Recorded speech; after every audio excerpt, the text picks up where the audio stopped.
brillos, de las texturas, en definitiva, de la descripción del mundo.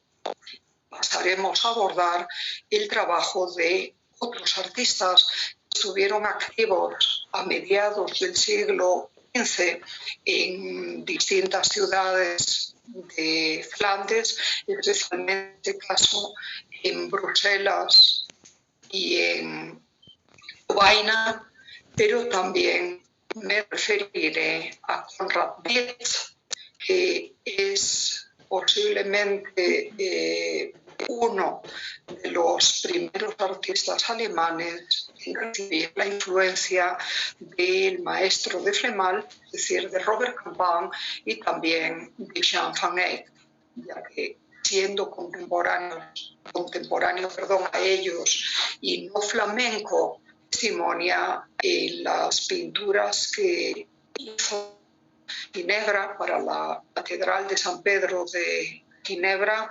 un absoluto conocimiento de las características nuevas de esa pintura flamenca. Así que hablaré de él y a ver si podemos cerrar la clase con la obra de Hugo van der Goes, activo en Dante y decano del gremio de pintores de esa ciudad, pero trasladado desde el 1475 a un priorato en calidad de hermano lego. No profesó completamente como monje, pero allá se retiró a vivir hasta su muerte en el 1480, dejando posiblemente en el año en que se marchó a vivir ahí una de las obras maestras absolutas de la pintura flamenca, el tríptico Portinari, que debe su denominación al cliente florentino que lo encargó en 1475 para trasladarlo a una iglesia de Florencia. Por eso, esta joya de la pintura flamenca se conserva en la actualidad en la Pinacoteca, es decir, en la Galería Histórica de los Uffizi, que quizás ya lo sabéis, si no lo tenéis que aprender desde ahora, es uno de los principales museos de pintura, especialmente del Renacimiento del mundo. ¿De acuerdo? Así que ese es el panorama para hoy. Quito ya mi imagen, empiezo a compartir con vosotros la pantalla. Veo que estáis 62, ya es una cifra razonable. Y os recuerdo que el próximo lunes tenemos que vernos en la carrera para que me entreguéis vuestros trabajos prácticos. Ya es el día fijado, ¿verdad? Sí, profe, era ese sí, día. profesora. Bueno, entonces ya sabéis, ese día no pasamos clases, os voy a encontrar allá para que os dé tiempo a llegar bien y demás. Es las 11 de la mañana, un poquito antes de las 11, pero como no podemos pasar clases y tampoco vamos a necesitar 3 horas para todo eso, con que lleguéis 11 menos cuarto, una cosa así, estará bien.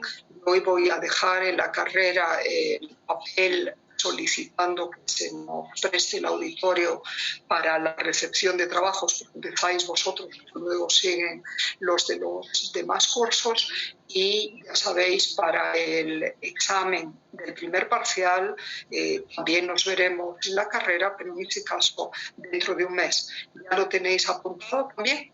Es a finales de abril, si mal no recuerdo. Cristian, ¿lo tienes apuntado? Sí, doctora. ¿Le recuerdo qué día es?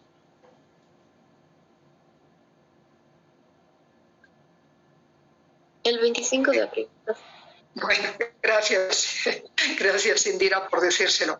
Y ese día sí que tenéis que estar muy puntuales a las 9, organizados en 3 grupos.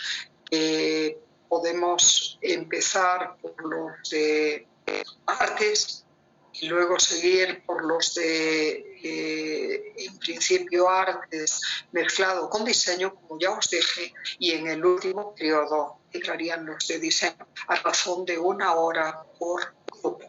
¿De acuerdo? Así que bueno, hay tiempo. Ya os avisaré para deciros de qué apellido a qué apellido, revisando las listas que me han dado, pueden entrar en el primer grupo, personas de qué apellidos los últimos de artes y los primeros de diseño entran en el segundo grupo, y quienes quedan para el tercer grupo. Y ya sabéis que para la segunda evaluación invertiremos ese orden. Empezarán los últimos de diseño, luego otra vez los de mitad, los que quedan a la mitad siempre les va a tocar lo mismo, los de la mitad de diseño y los finales de artes. Terminarán en la segunda evaluación el grupo de los primeros apellidos de artes. ¿De acuerdo? Por esta vez, a finales de abril, empezarán los de artes a las 9 de la mañana. Y ese día, de verdad, los que viváis lejos, tenéis que hacer un esfuerzo, porque necesito que a las 9 de la mañana estéis sentados en el auditorio. ¿Ya eso entendido? Bien, por favor. Sí. Sí, profe, está bien. Venga, muy bien. Entonces, como os decía, para la semana que viene, y ya veremos. Si queréis, obviamente no podríamos tener toda la clase, pero quizás os podría dar una primera clase de 9 a 10 de la mañana por internet, y luego ya, como os digo, tendría que salir obviamente de mi casa, podríamos quedar a las 11 para vernos.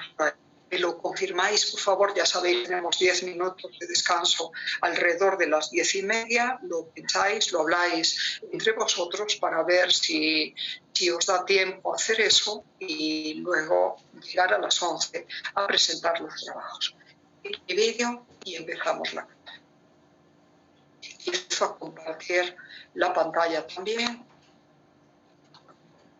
Bueno, el último día estamos hablando de esta obra. Ahora reduzco la cinta para que tengamos una mejor visión de la pantalla, perdón, aquí, y lo subo un poco más. Esta es, junto con la deposición del Museo del Prado de Madrid, una de las grandes obras maestras atribuidas, como veis ahí en esa página, al flamenco Rogier van der Weyden. Sabemos, eso es lo que está documentado, aunque la pieza no está firmada, que se la encargó el canciller Hollande de Borgoña, que dice retratado frente a la Virgen en aquel precioso cuadro de Jean Van Eyck, para la cabecera de la capilla del Hospital de Caridad que el mismo canciller Hollande había fundado en Beaune. Aquí lo tenéis escrito, por favor, en el Hospital de la Caridad, en las afueras de Dijon, que es Dijon escrito, es la capital hasta hoy de la región francesa de Borgoña.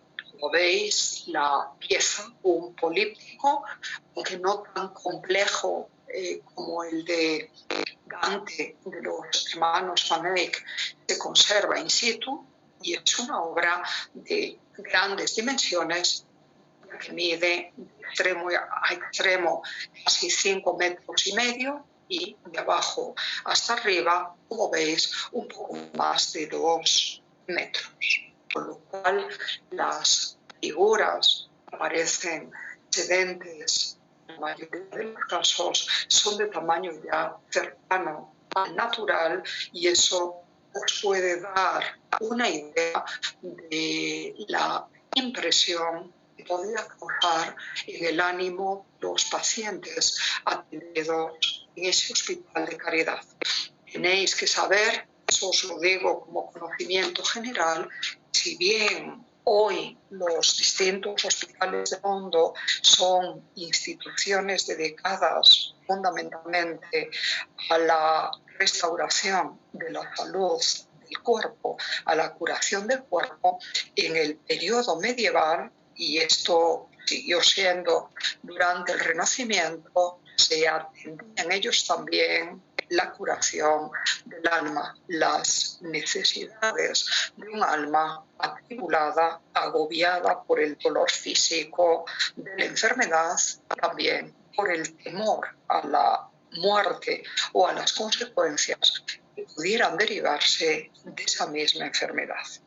Conscientes de todo esto y en una época de tan profunda religiosidad como fue la del final de la Edad Media, era completamente normal que todos los hospitales de caridad, eran instituciones de beneficencia, de fundación privada o en otras ocasiones dados por los monarcas o grandes señores de aquellos tiempos, hubiera una capilla para que a esta capilla pudieran asistir las misas dominicales, los pacientes se pudieran levantar, pero en el caso de la capilla del Hospital de la Caridad de Baune, esta quedaba al fondo del mismo dormitorio comunitario en donde yacían postrados los enfermos,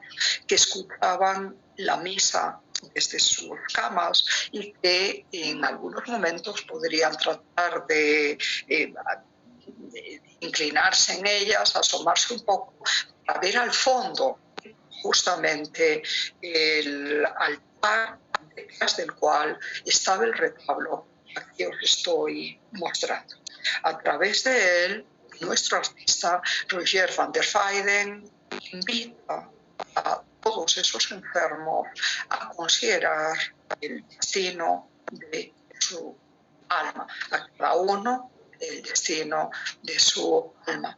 Ya sabrán ellos si fueron buenos o malos cristianos, y ya por la doctrina cristiana recibida previamente sabrán también cómo encomendar su alma para que, si la muerte se produce, esta no sea objeto de la muerte eterna. El concepto creo que ya os lo había planteado alguna vez, pero viene muy a propósito ahora mismo, porque recordad, en el pensamiento cristiano se acepta la muerte corporal o muerte primera como una consecuencia física inevitable del pecado original, pero lo que teme cualquier cristiano de aquellos tiempos en realidad es la que se llama la mort secunda, la muerte segunda, que no es otra cosa que la muerte de su alma por causa de la condenación eterna y el infierno, si su espíritu no ha podido ponerse a bien con Dios, no ha podido arrepentirse oportunamente de sus pecados y de sus faltas más graves. Y eso es justamente lo que busca el retablo. Nosotros hoy, aunque siga colgado de justamente la capilla del Hospital de la Caridad, como dije, un hospital muy bien conservado a lo largo de los siglos pasados, aunque siga ahí in situ, hoy lo vemos con ojos eminentemente de estetas o de amantes del arte y de la técnica pictórica de estos tiempos. Recordad que en el pasado esa no era su función primera. Para lo que servía especialmente esa pintura, como cualquier pintura devocional y por lo tanto religiosa, es para inspirar la plegaria, para poner el alma a bien con Dios y para, en forma didáctica y catequética, señalarle al paciente el camino a seguir si su destino quiere que sea el paraíso, el cielo, y evitar el infierno. Veis aquí representado. Así que, independientemente de que uno sea bueno o malo, incluso los pecadores. Ese dormitorio colectivo del Hospital de Caridad, contemplando esa imagen, se entiende que podrían pedir el perdón de sus pecados para evitar, vuelvo a recordaros, las penas infernales. Pensando en todo esto, notad cómo Van der Weyden es un maestro, no solo en cuanto a la técnica de la pintura al óleo o de la plasmación de los sentimientos más profundos del alma humana, sino también de la composición, organiza todos los personajes del políptico en forma, ya lo veis, marcadamente jerarquizada. ¿Sí? Hay un micrófono abierto ahí, por favor, a ver si lo apagáis enseguida, en la parte central y superior, y tratad de acordaros de esto, porque todavía en la pintura virreinal andina del siglo XVII se siguen representando juicios finales derivados a través de grabados europeos, flamencos precisamente en unos casos y en otros franceses, de composiciones que ya se habían estado desarrollando en la Europa cristiana del periodo gótico. Así que os lo digo en particular porque si conocéis las pinturas murales de Santiago de Curaguara de Carangas, creo que este año a todos estáis estudiando por lo menos Historia del Arte Americano y Nacional 1 y seguramente vais a tener que estudiar ese arte del periodo virreinal en territorio actualmente boliviano, pues el conocer esta pintura de Roger van der Weyden va a venir de perlas para entender mejor lo que el anónimo pintor de Curaguara de Carangas quiso pintar en la pared de esa preciosa iglesia altipánica. ¿Habéis estado alguna vez, cualquiera de vosotros, por ahí? ¿Alguien conoce físicamente esa iglesia? ¿Habéis estado ahí? No. ¿Sí? No, es complicado. Yo fui, estuve 2 o 3 veces, pero siempre con excursiones organizadas. Eso es lo malo de nuestro patrimonio artístico.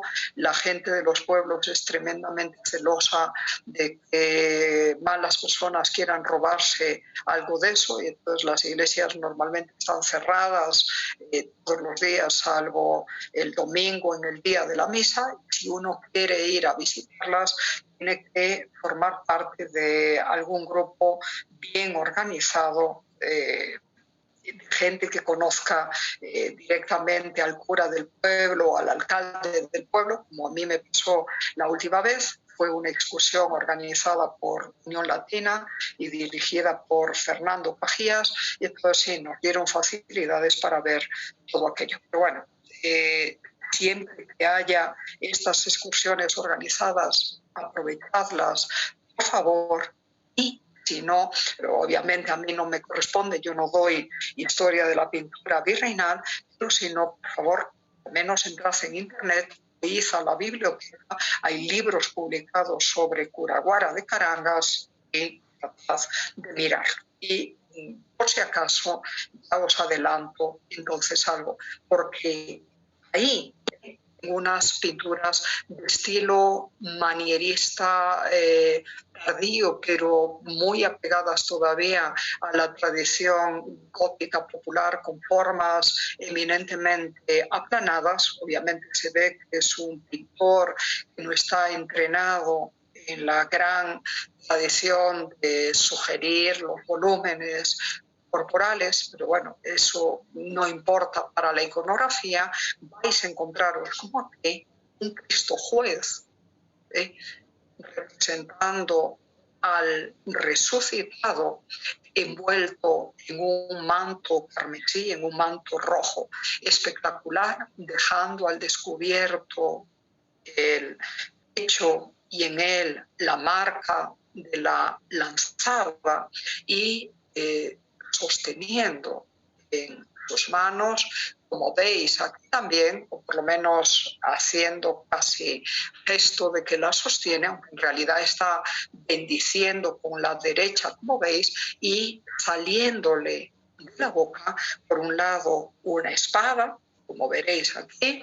Esto se representa también en Curaguara de Carangas, en el lado izquierdo del Cristo Juez, lo que vosotros veis del lado derecho, solo que en Curaguara de Carangas, en vez del lirio que estáis viendo aquí, que brota de la boca de Cristo, lo han simplificado representando una rosa. Pero la idea es la misma, es el Señor Supremo de la Justicia que va a castigar con la espada de la justicia a los condenados, que va a dar palabras de bondad, de misericordia, de acogida a todos los bienaventurados dispuestos al lado derecho de su persona. La ordenación entre justos y pecadores en la parte de la tierra de la que resucitan los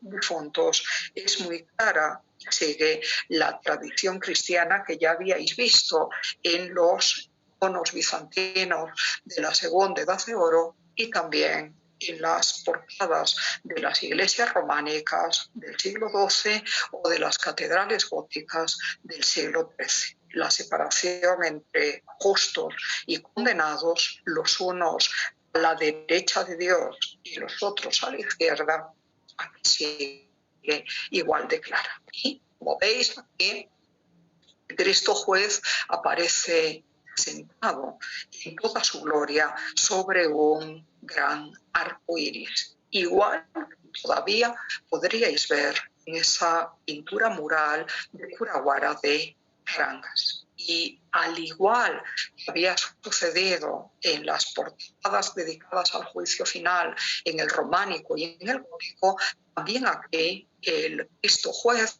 aparece acompañado de un cortejo de ángeles que sostienen los instrumentos de su pasión, esos que en latín y gloriosamente llamamos arma Christi, es decir, las armas de Cristo, no porque Cristo diera mamporros ni con la columna, ni con la lanza, ni con su cruz, ni anduviera golpeando, ni matando a nadie con esas armas, más que al propio diablo, porque ya sabéis que la creencia cristiana está saturada de imágenes que parecen ser contrasentidos o que causan perplejidad, pero a través de las cuales la poesía espiritual de la salvación queda, si cabe, más evidenciada. Esto derrota a Satanás padeciendo en su carne, padeciendo en su cuerpo los suplicios de la pasión y la propia muerte, y por eso sufriendo con todos estos instrumentos que vemos aquí, con la cruz, con la columna en la que fue flagelado, con la lanza que certificó su muerte, con la vara que le dio la esponja empapada en vinagre cuando ya no podía más y dijo en la cruz que tenía sed, sufriendo con todos estos instrumentos de la pasión, acabó redimiendo, obviamente en la creencia cristiana, a todo el género humano. Por eso es importante que el artista los represente aquí, llevados por los ángeles. Aquí están pintados, en las portadas góticas los habíais visto esculpidos, para recordarle al paciente que mire, al enfermo que mire a esta pintura en el Hospital de la Caridad de Beaune, que Cristo, como Dios misericordioso, ya hizo cuanto estaba en su poder sin interponerse con el libre albedrío de cada ser humano para liberarle de las garras del pecado. El último paso, el definitivo, lo tiene que dar ese ser aceptando la misericordia de Cristo, poniéndose espiritualmente en sus manos, aceptándolo como guía, como maestro y no dejándose seducir por las acechanzas del diablo. Pero si uno quiere persistir en su pecado, ni el mismísimo Dios podrá salvarle. Acordaros, es principio fundamental para entender la presencia del mal en el mundo.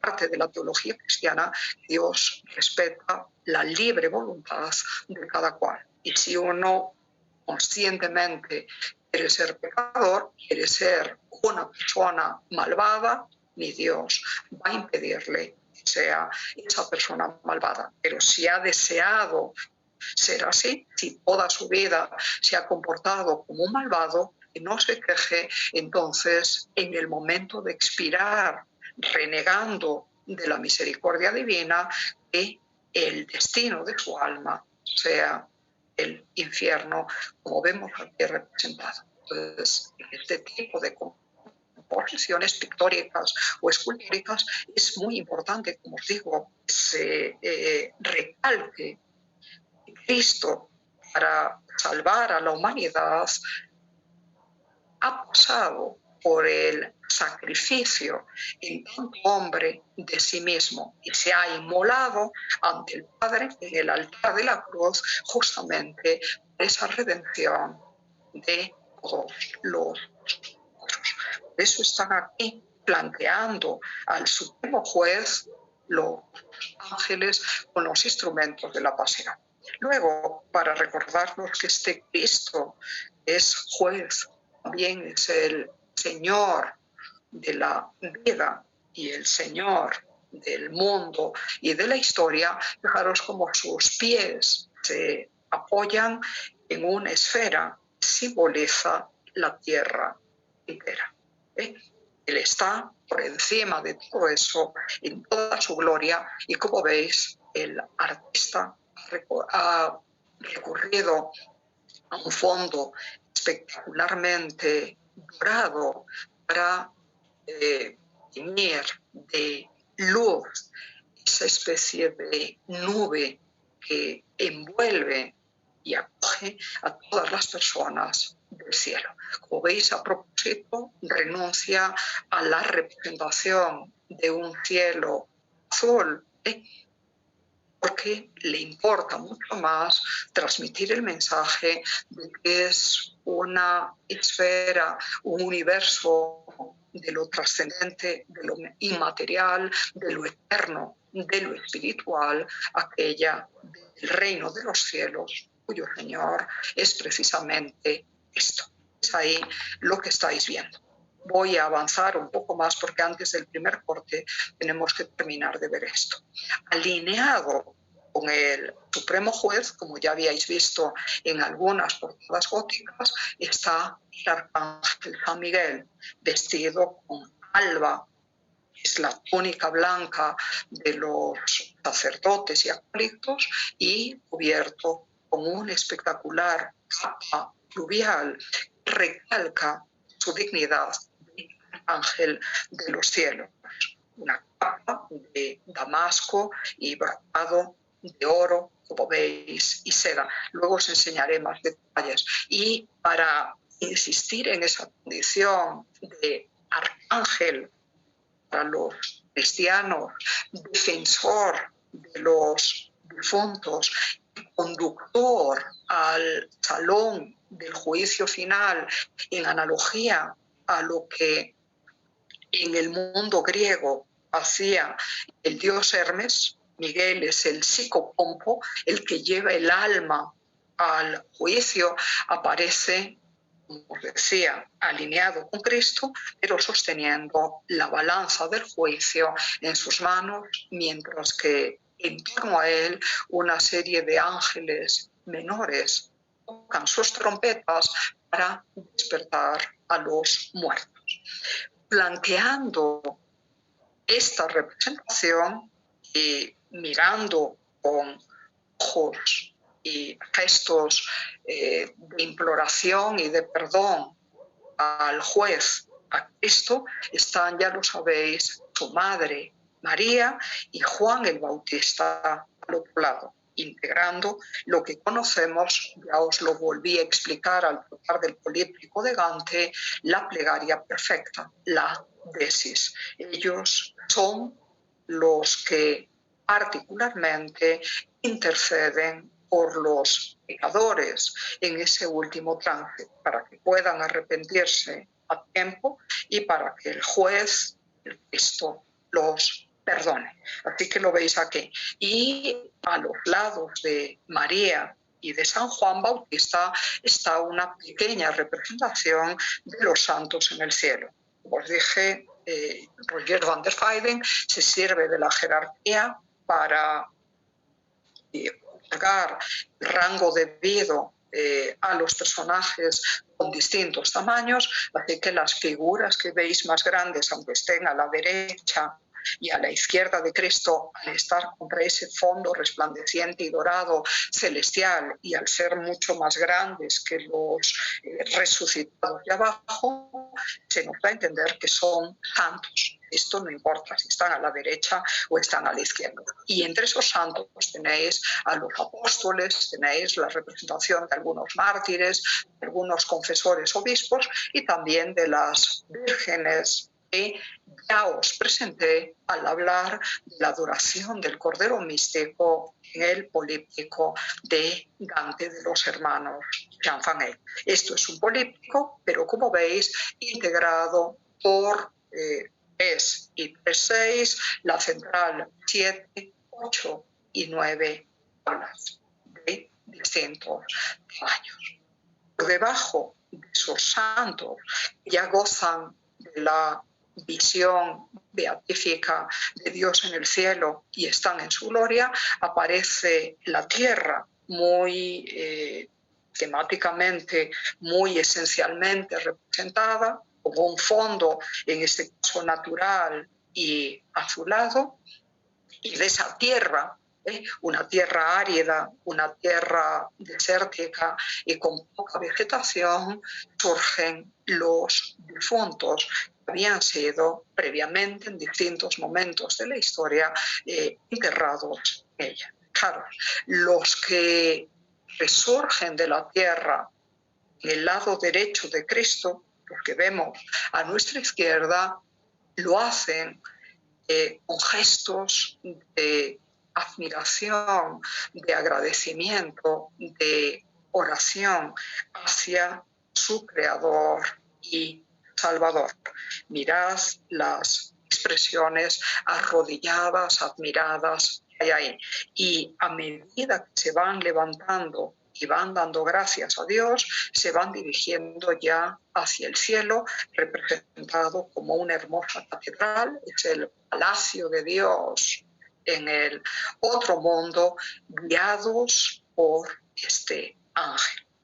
Mientras que los que resucitan del lado izquierdo de Cristo, el lado siniestro, simbólicamente el lado de los condenados, el lado de la maldad, lo hacen retorciéndose con rostros enajenados, trastornados por su propio pecado, sin querer encomendarse a Dios, y ya se van acercando al infierno, también aquí representados. Y fijaros cómo, y paso ahora a esta otra escena para la representación. Como veis, el texto en letra gótica acompaña a la figura de Cristo como si también saliera de su boca, para dar a entender quién puede salvarse y quién puede condenarse. La balanza sostenida por San Miguel cuelgan 2 platillos y en ellos, fijaros, una figurita masculina en actitud de oración beatífica, pasando muy ligeramente elevándose hacia arriba, mientras que la maldad del espíritu de este otro condenado hace que en este caso su platillo resulte el más pesado. Si os fijáis, es una inversión de lo que había sucedido en los siglos medievales previos, cuando para justificar las buenas obras del espíritu bendito, su platillo pesaba más que el otro. Acordaros que era el propio San Miguel quien normalmente lo sostenía, evitando que el demonio hiciera trampa y quisiera cargar el platillo de su lado.